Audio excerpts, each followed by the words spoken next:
Hey guys, it's Cannan, back with another video, and as you can see, I found myself in quite a pickle. So I don't know what's going on. It's kind of quiet around here. Nobody has been seen for a while. I sent Jess to go get us some hot dogs and marshmallows to roast on the old campfire, and she's been gone for 30 minutes. I'm sure she's fine. Though her being gone might be because of this. I stole it off of him as he was sleeping. Shh.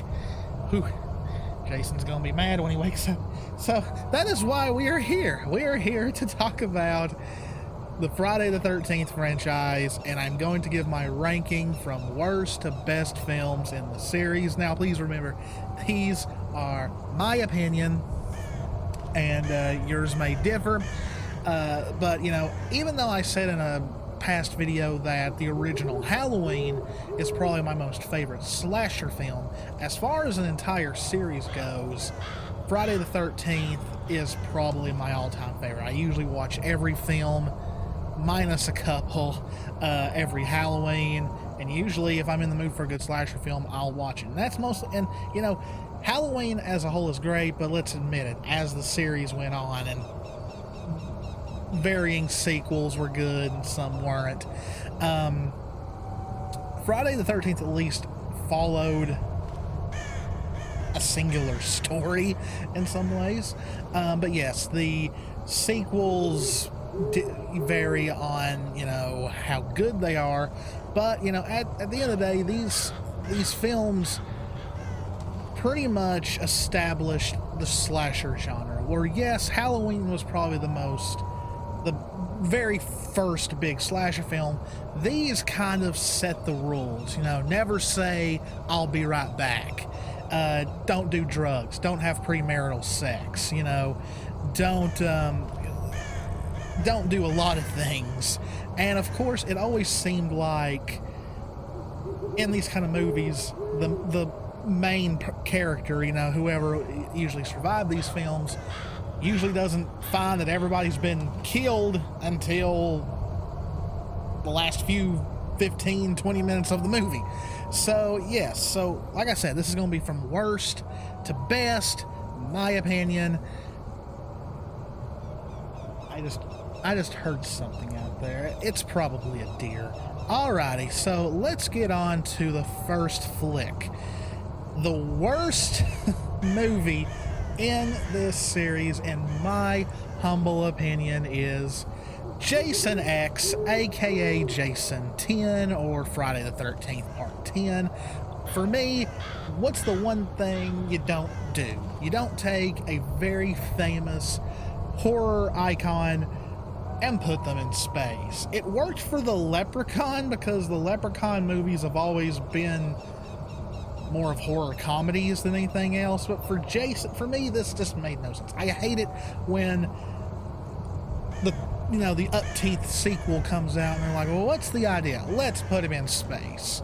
The only part of this movie that I really enjoyed, just because I thought it was clever, like they were acknowledging the running joke of these movies, is that after Jason's been uncovered on the spaceship. Oh yeah, we'll be talking about spoilers, so yeah, if you've not seen these movies and you do want to see them, please don't watch this video until after you've seen all the movies. After Jason's been discovered,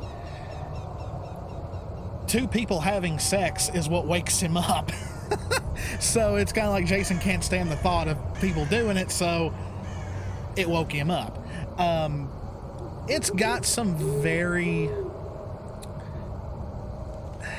interesting kills in it. I know a few people who say that some of their favorite kills in the series are in this movie, but at the end of the day, it's just not a good movie.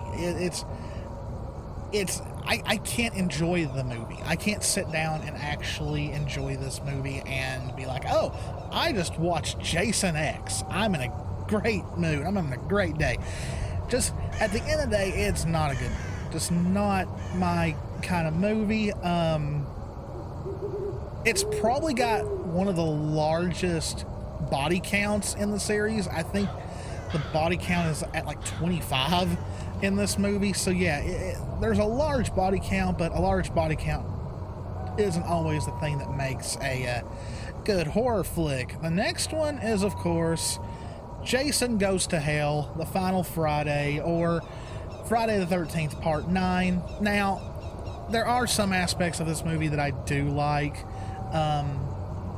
The fact that Jason himself is not in it a whole lot doesn't really bother me, because there's still the first movie where Jason's not really involved at all, and it's still a great movie.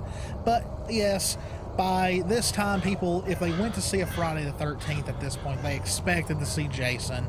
They expected to see the hockey mask killer killing teens at Camp Crystal Lake, and they just didn't get that in this movie. We got this really, like, not sci-fi, fantasy story of Jason just being the incarnation of evil, and there's this certain way to kill him, and then Jason is this slug that comes out of people's mouths and goes into other people. I remember watching this as a kid back, I think this movie came out in 93, and the movie terrified me in some parts. But yeah, it was the first Friday film after New Line got the rights to it, and sadly, New Line buying this series was pretty much the nail in the coffin. New Line just has not done much with the series, and this was not a good start. Not a good start at all. Originally, the idea was that this movie was supposed to be Freddy versus Jason, and that's, it's kind of a nod to why Freddy's hand shows up at the end of it to pull Jason's mask under the ground. But of course, that got shelved until 2003. So yeah, better than Jason X, and a lot of people did not like Jason's design in this movie. Like, they kind of made him look like a hulking monster in a way. But it's, just different tastes. There's a lot of people that like Jason's design in this movie. I also want to take a real quick break and say that the only film I'm not including on this list is Freddy vs. Jason, and that's mostly because, sadly, Freddy vs. Jason was more of a Freddy film. It was kind of like A Nightmare on Elm Street starring Jason Voorhees from the Friday the 13th series. It had so much to do with Freddy and not a lot to do about Jason, so I don't really want to include it on this. The next in the list is the remake from 2009. Now, I remember when this movie was in development and they were talking about it, I was kind of intrigued because they talked about how it was kind of going to combine the events of Friday 1, 2, and 3 all together. So my expectations were high. What we got, it's debatable if you want to say it's a good movie or a bad movie. There's a lot of people that do not like this movie. There's a few that do.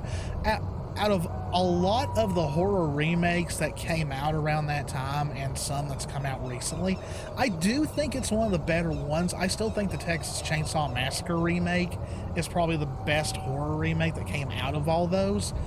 And of course, the horrible ones being A Nightmare on Elm Street and Child's Play. Those two remakes just should have never happened.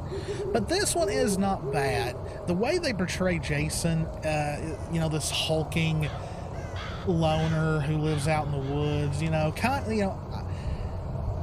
from my neck of the woods, it's kind of, mountain hillbilly kind of looking thing. But the thing about this movie that I was shocked that it does is you literally, besides who you think is the main girl and the brother looking for the sister, you don't care about any of these kids. They make the kids pretty unlikable very early in the movie. And even though you go into a Friday the 13th expecting these people to be fodder for Jason, you want to care about them a little bit. That's kind of the point, really. But the kids in this, the way they're written, especially the boyfriend at the beginning, who the main girl is with, he's an asshole. And they're like, you go through most of this movie not like wanting Jason to take these guys out, and then you get toward the end, and who you think is the main girl gets killed. It's like, what? But yeah, like in the beginning of the movie, they show the ending events of Friday 1, where Pamela Voorhees is killed. Then it goes through, I guess, what you could kind of consider part 2, where Jason is wearing the sack over his head, and then of course him finding the hockey mask and putting it on. So it doesn't really combine 1, 2, and 3. It kind of just, it uses burlap sack Jason and then transitions to hockey mask Jason. So like I said, not the worst horror remake ever, but it could have been way better. Next, we have Friday the 13th, Part 5, A New Beginning. I know why a lot of people hate this movie, and that is because technically Jason is not in this movie. It is a copycat. It continues the story of Tommy Jarvis, and you know, what's one of the things, two things that Friday the 13th is known for: kills and nudity. So at this point in time, I forgot what year exactly this movie came out, but it was not a good year for horror movies. They were really cracking down on them, though, on what could be shown. So if you watch this movie, even if it's like an uncut form, like off the DVD or something, there's not a lot of special effects in this. Like, you are seeing very little of special effects as far as the kills go. But there's a lot of nudity in it because the director shot a dirty film in his time, so you know, you've got that. But really, if I'm going to see these movies, it's more for the special effects and the kills than what's going on in there. So yeah, not a great movie in a lot of ways. It's just sad because the way part 4 ended and what they could have done, this seemed like a step back. People went, you know, originally part 4 was supposed to be the last one, so when part 5 came out, people went to this movie to see Jason. They didn't get that. They got a medic who goes crazy because his son is killed and just starts killing off all the kids that are staying at this house.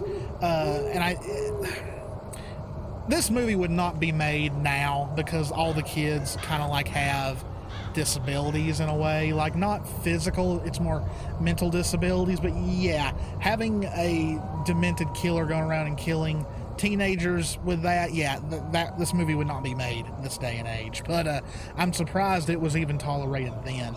But yeah, part 5 is a very low point in the series.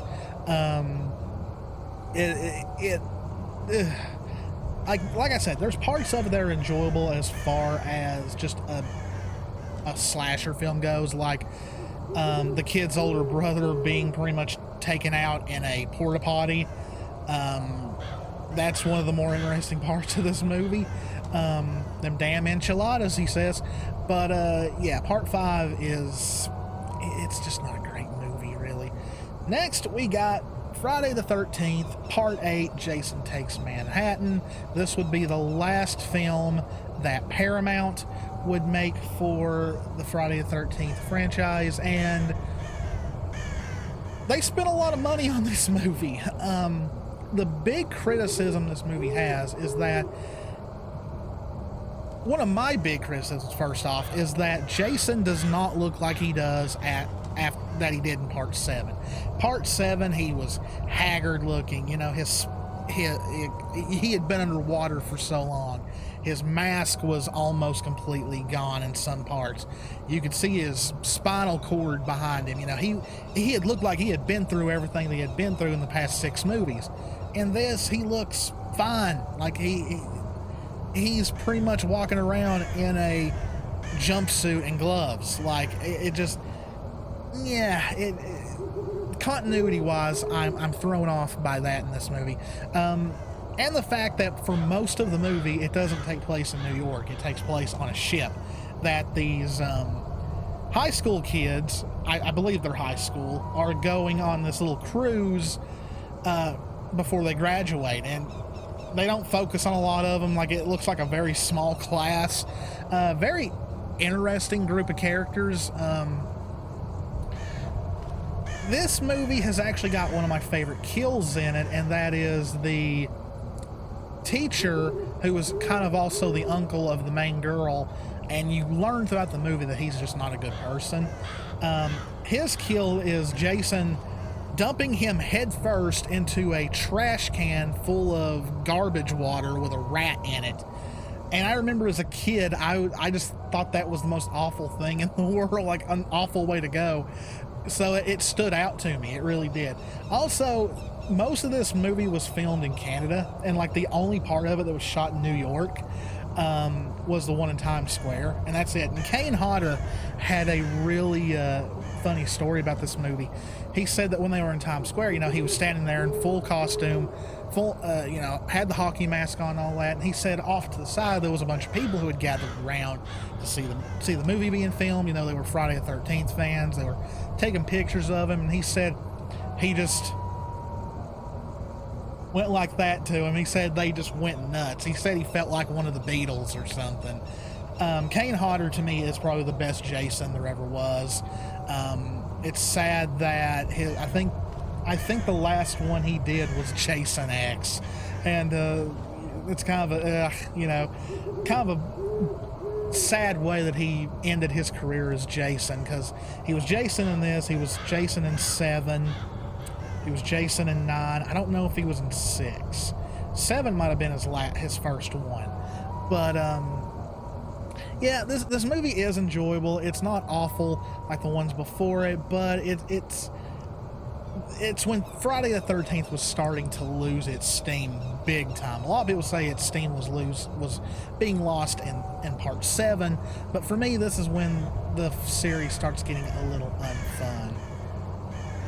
Next, we have the second movie, Friday the 13th Part 2, the first movie to really involve Jason completely as the killer of the series. And, you know, for the most of the movie, you don't see much of him. You see his hands. So it kind of goes with the mystery of the first one, like, you know, who's doing the killing. And this is the one where Jason goes through it with a sack over his head with one eye cut out. I believe it was one eye.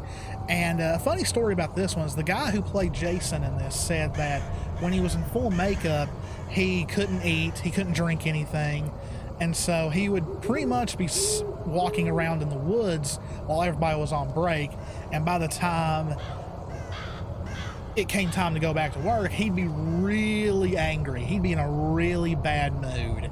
And so he said it helped him get into character to toss people around. And the ending where he jumps through the window, he said, like, it said that he was not in a good mood. He just wanted to bust through this window and grab this girl and just toss her somewhere. So that's another fun little story. Part 2 is not very memorable in a lot of ways. It does kind of retcon the story from the first film in that Jason did not drown. He just lived in the woods this whole time. So yeah, that's, and once again, there's stuff in this film that could not be done today. So yeah, I think this is the one where a dog is actually killed, which I don't like. Like, to me, it's funny in horror films. You can see people getting killed and you don't think much about it because you know that you know deep down in your head that it's a movie, it's fake. But whether it's fake or not, you see an animal get killed, it's heartbreaking. But yeah, not much to really think about this. I know the actress who plays, I don't remember the characters' names because it's remembering 10 plus films of characters is hard to do already. But it was like really her only horror film appearance, which is a shame because she had a great scream. She's a great screamer. She's always been known as a great screamer. Now, I'm sure a lot of people are going to be surprised that this is so high up on the list. Friday the 13th, Part 7, The New Blood. Biggest reason why I like this movie is I love Jason's design in this. This is one of my favorite designs of Jason. and it's the one that I was talking about earlier, where like you can see like he's been underwater for years, so he's not in the best shape. Part of his mask is gone, his clothes are tattered, you can see his spine and all that. It's just a really horrifying look. It's a really horrifying version of Jason. There are some parts where like Jason will just show up in the middle of the woods and to get somebody, and he's got like a motorized blade or whatever, and I'm like, where is he getting all this stuff? Does he have like a tool shed built out in the middle of the woods that he just randomly grabs stuff from? It's like, where is he getting all this stuff? Now also, of course, another title for this movie is Jason versus Carrie, because the main girl in it pretty much has psychic abilities that she can move stuff when she gets upset, and it does have one of the more weird endings of any of the movies, where I guess using her ability, she's able to bring back her dead dad, and he busts up from the pier with a chain and drags Jason back down into the lake with him. It's kind of weird. But, you know, it's got some interesting parts to it. It's got some pretty good kills. It's probably got one of the most saddest kills in the series, when the main girl's mom gets killed. But and also you've of course got the doctor who was watching over, who turns out to be a sleazebag, and so you kind of want to see him get it. And yeah, it did not get great reviews. It's a lot of people's least favorite film, but I like this film. It's definitely one of my favorites.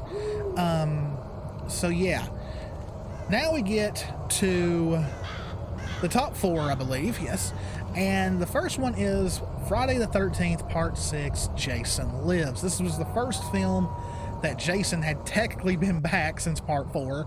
And this is the first film where Jason is undead. He's pretty much a zombie at this point, you know, driven by rage and all that to continue what he did. Now, the director of this one has stated that he wanted to add a little humor into the series, and yeah, this is probably one of the more funnier movies. Now, I'm not saying it's like I'm not saying he turned Jason into, you know, a parody or anything like that. It's still a Friday the 13th film. It just has more moments where you can chuckle, like the woman who says, you know, I've seen enough horror movies to know that any guy with a mask is trouble. Jason walks up on an RV that's rocking, of course, and he kind of tilts his head at it. The scene where he takes out the people that are playing paintball is probably one of the more funnier moments in the entire series, and that scene was actually added very later on because they wanted to up the kill count, because I think before that this one had the least amount of kills in the entire series, so they decided to up that. But one of my it's always funny because the first kill in the movie, I don't know the actor's name, but he was in Welcome Back, Kotter, and his kill was always interesting because if you watch it on television when it's cut out, it looks like Jason just pushes him and he dies. Like it's hilarious to see. But and also, once again, this continues the story of Tommy Jarvis that started in the 4th one, was in the 5th one, but a lot of people start to wonder if the 5th one is even canon because of this film. But yeah, it's a great little film. It has, like I said, more of the funnier moments in the series, but still a good horror slasher film. Next, we have Friday the 13th, Part 3, or Friday the 13th 3D. Very interesting to watch if you're not watching the 3D version.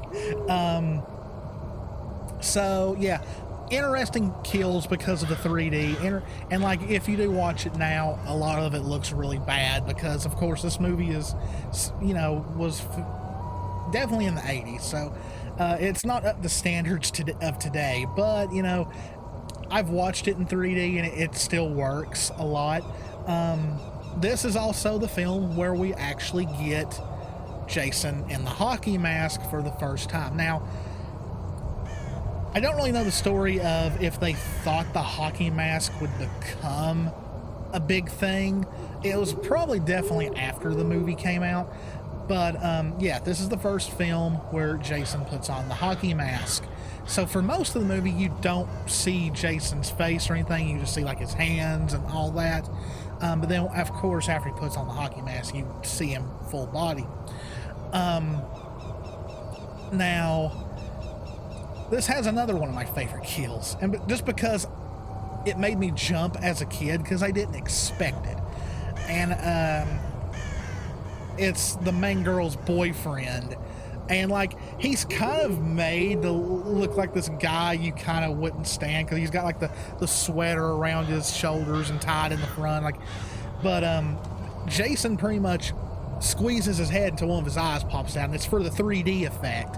And it scared the crap out of me as a kid, and ever since then I've always thought it was a satisfying little kill in the series. Also, this is where Jason gets the axe part of the mask, because in future films he would always have the damage in the mask from the axe. It was from this film. Little continuity stuff there. So next we have Friday the 13th, the final chapter, now known as Friday the 13th Part 4. This was originally supposed to be the final film in the series, and it makes you wonder why, because even though critics have always panned these movies, like critics hate these movies, and of course parents did too, they still made a lot of money. And even to this day, Friday the 13th is the second most highest grossing horror franchise in the world. Number one's Halloween. And Halloween 2018 is actually what got Halloween the lead. Before the 2018 movie, Friday the 13th was number one. And I think Nightmare on Elm Street is the third. Probably the more, like, this one has some of the characters that are the most remembered. And of course, you have a very young Tommy Jarvis. This is when his character was first announced or shown. And, you know, it has the famous, you know, Tommy die ending of the film. Because, like I said, this was supposed to kill off Jason. Don't know why they were, like, I guess they felt like 3 sequels was enough. After part 4, things kind of start getting stale. But the movie made money. I think, don't quote me on this because I could be wrong. I think this is the most highest grossing film in the series, or it was at one point. Because usually what happens, the reason why you suddenly see sequels not being made anymore is because usually after a movie comes out and it's a success, you make a sequel, and 9 times out of 10 the sequels do not make as much money. And that's why they quit making them, because the returns is not going to, you know, solidify making a whole other movie. But, you know, at this time, you know, people were loving these movies because, and I know there was a lot of other movies coming out during this time. Like, you know, the 80s and late 70s was great for a lot of horror movies. But, you know, after Halloween in 78, people wanted more horror.